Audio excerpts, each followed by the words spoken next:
Okay, students, this is like a bonus blueprint based on a student wanted me to have this for their project. And I thought it was cool enough once we figured out how it worked to share with all of you. So this is going to be a push zone, basically a zone where if the player is in it, it is constantly pushing them in a certain direction. Think wind or air tunnel or a conveyor belt, any of those.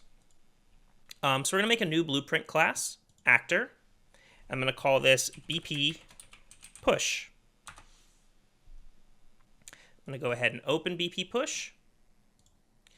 And we're going to add a couple things. The first is a COLL collision box. Be our box collision. And I'm going to add a arrow. Now an arrow is a utility component. I'm actually going to make it just attached to the default scene root. And basically what it does is it gives us a direction and a little reminder. So this little red arrow is by default not visible in game. So you can see here it is hidden in game, but is visible, which means we see it in the engine, but not when we press play. So the first thing I'm going to do is actually we're going to use event tick, which is an event we haven't used before. And tick happens every server tick, which in this case means every frame. So every frame the video game is playing, which by default is 30 frames a second. So this is when we want something to happen constantly. And what we want to happen is a for loop, specifically a for each loop. So a for loop means every frame it's going to do the thing we tell it, and it's going to do it a number of times for each of the group of the array. So we've done a bunch of other variables before, but an array is a variable of variables. It's a group of things. So what we want to do is pull off array, and I want get overlapping actors. And we could do of box, but I'm just going to do of self. Actually, we will do of box.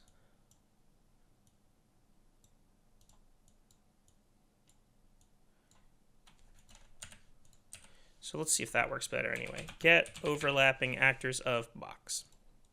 So what this will do is this will get anything, any blueprint, any actor, any character, anything that is overlapping box will create part of this array on every tick. And then for each one of those things, it's going to do whatever is on our loop. And what we want to do is we want to set actor location. We want the generic one here. And we can connect this array element to self. So normally this is what specific actor we're setting the location of. Here, it's going to be whatever array element we're on as part of the loop. So if there's 2 players in the box, it's going to set player 1 and then set player 2. If there's a movable box, if there's any other sort of enemy or thing, it'll just push for each one. Now, how much do we want it to push? So here, I'm going to drag down and choose get actor location, because this gets where they are currently. And what we want to do is add to that. So I'm going to drag off of this and press the plus sign to get our add. And I'm going to put this into our new location. Now, I could just add a number down here.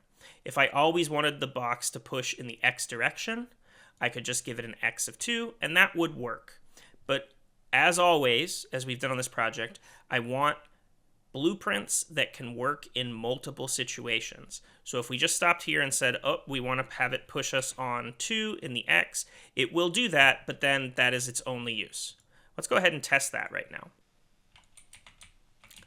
I'm going to go ahead and put it right here. And I'm going to make the box a little bigger to make our life easier. But if I go in this box, it should push me in the X direction. Yep, there it is. You can see it's pushing me. If I'm in the box, it pushes me back. If I manage to make it all the way through the invisible box, I don't get pushed anymore. But if I were to take this and rotate it, I suspect it will still push me back. So let's make this push able to go in different directions. I'm going to grab a reference to our arrow, and we're going to pull off of arrow and say get forward vector, which gives us the direction and magnitude of our arrow. So basically, whichever way the red arrow is pointing and how much of it. Now, I could just put this in here and it will always add the arrow amount, but I'm going to add a multiply and then connect it. This will allow us to control sort of a how much does it push you. I'm going to right click on B here and switch it as to integer. And then I'm going to turn this, actually let's make it to float. That'll make it a little similar there, simpler. And I'm going to right click on this and promote it to variable. And I'm going to call this variable push strength. As usual with anything I want to change regularly, I'm going to open the little I so that it is exposed. I'm going to compile and give us a push strength. We don't want it to be 0 because then we'll be adding nothing. I'm going to start with 1. So now it should push us any direction the arrow is pushing. So for example, if I put the second one here, it'll push this way, and then this one will push that way. And in fact, I'm going to bring them right up next to each other and play from here, and we're going to see what happens. Notice it moved my door. A door counts as an actor, so it is moving that. And then here it's going to push me, and then it's going to push me that way. And right now I'm getting stuck on the door. Notice the character can resist it. I can move against it. I can also jump out of it because we didn't make it super tall.